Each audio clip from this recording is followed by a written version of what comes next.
Hi everyone. Hi judges. My name is Eric Junkai and I'll be representing Baptist Youth's pitch today. So our topic is InfoBite, enhancing food awareness and nutrition monitoring for vulnerable individuals. So according to Statista, the annual greenhouse gas emission worldwide has been increasing year by year steadily, and it reached a peak of 53.8 billion metric tons of carbon dioxide equivalent in 2022. A lot of greenhouse gases in the world, specifically carbon dioxide, including in Hong Kong, right? A significant amount comes from food and agriculture. Remember the lunch you had from McDonald's, the Angus burger, or the fine dining where you had beef steak. All these, basically everything that goes to your stomach contributes to greenhouse gas emission. Greenhouse gas, specifically carbon dioxide. This increase in amount actually impacted food nutritional value in our food today. Research has shown that increase in atmospheric carbon dioxide concentration has reduced nutritional value in crops such as protein, iron, and zinc. Now, the figures on the screen may not be significant to healthy people like you and me, but in vulnerable people like young infants who are still growing, pregnant women, they have a baby, or even the sick who have weaker immune system. Now, these small numbers has a big impact in their health and well-being. The team at HKBU detected this problem. Number one, carbon footprint from food production. Starting from the farming, transportation, processing, it all generates some sort of carbon footprint. Second, the reduction in nutritional value in our food today. The increase in temperature and also carbon dioxide in the air has caused this. So, what is the solution? Our mobile application with AI-powered technology. We aim to enhance food awareness and nutritional monitoring, while also tackling climate change challenges. So we have 4 features and we'll go through them one by one. Number 1, image recognition for sustainable food choices, recommendation system, and also a machine learning model called Food 101 to help us identify and classify sustainable food choices. InfoBite will alert users on flagged items. What does that mean?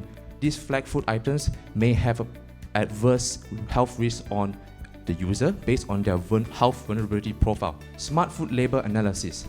So InfoBite incorporates optical character recognition, in short for OCR, to extract food label instantly and provide key information on your ingredients, allergens, and nutrition. It also offers a personalized dietary tips based according to the impact on climate change. Now, the third one is integration with sustainable food databases. We incorporated a food information mapping system to do so. It will provide an accurate information data for dietary management and offer more sustainable food options. Last but not least, personalized health monitoring and climate impact tracking. And all of this is done based on your health goals, your dietary preference, restrictions, and also the climate impact. So users such as pregnant women is perfect for them because they can track their health monitoring for herself and mainly for the baby, while also considering climate changes it may have. We started our development on iOS, so it's all built on Swift, and we will expand to Android in the near future. For our image recognition, so we have our data from Kaggle, where it consists of 101 food items with 1,000 photos. But due to our capacity, we only choose to a subset of it, so 100 photos, which is using image classification template in CreateML and deploy it with our app, so that basically you have the photo from your gallery or the in-app camera that helps you to detect the image and show the nutritional value and whatnot. We're using an external API for our food nutrition value display. So we're using Calorie Ninja's API. So this API is used by more than 800 apps and also with more than 5 million queries per month. So this is how we show our nutritional value when you scan. And the second external API is by Rapid API. This is to show the food carbon footprint value as mentioned earlier. So we're a group of people. We have a passion to change the world. So if you have any questions, feel free to shoot. That is all from us. Thank you very much.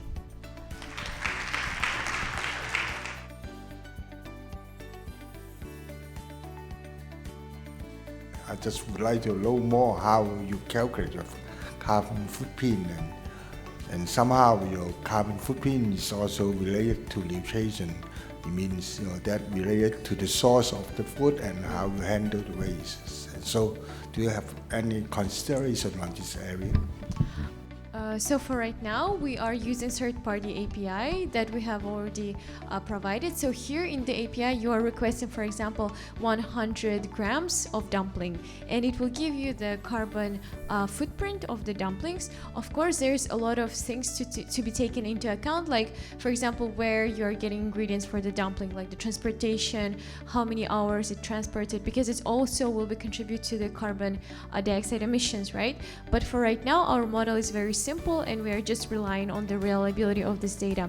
We understand that it is important to have reliable data and to provide a reliable API, so we will further analyze the accuracy of different APIs. But for right now, our application is a proof of concept, and the accuracy might not be the best, but just to prove that it could work, we have used this API. Google Play Store, and I try to look for app that do calculation of carbon signature or carbon footprint for food. And then I found at least one, and it's called Floop, Floop. I wonder whether you are aware of that app, and if you know, what would be the differentiation between your app and their app?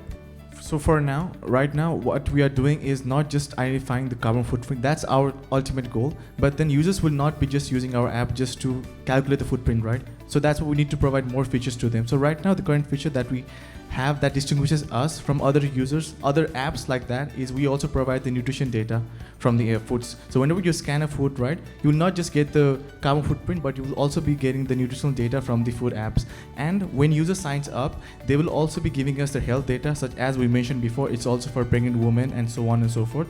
So that's why whenever users scan a food product, this app will try to classify the users based on how their user profile is. This so that we can help them users know that if the food they are consuming is good for them in terms of nutrition also or not just based on the carbon footprint.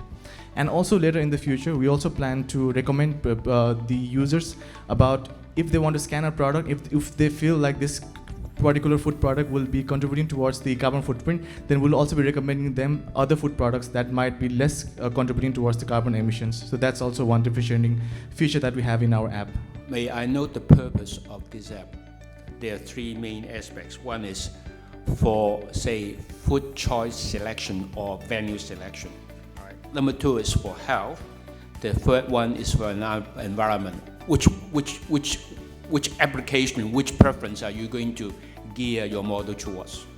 So of course we are concerned with the climate change, but the thing is, if you one of the marketing things, we cannot produce this application just purely as climate change application, because I as a consumer am hesitant to upload application on my phone, which is just for recording how many carbon dioxide I am emitting, right? So that's why our marketing is like, okay, here is your nutritional information about your food, as long as your carbon footprint. And we hope that people will be tempted to download this application, because everybody wants to know what they're eating, but not everybody wants to know the carbon dioxide that they're emitting.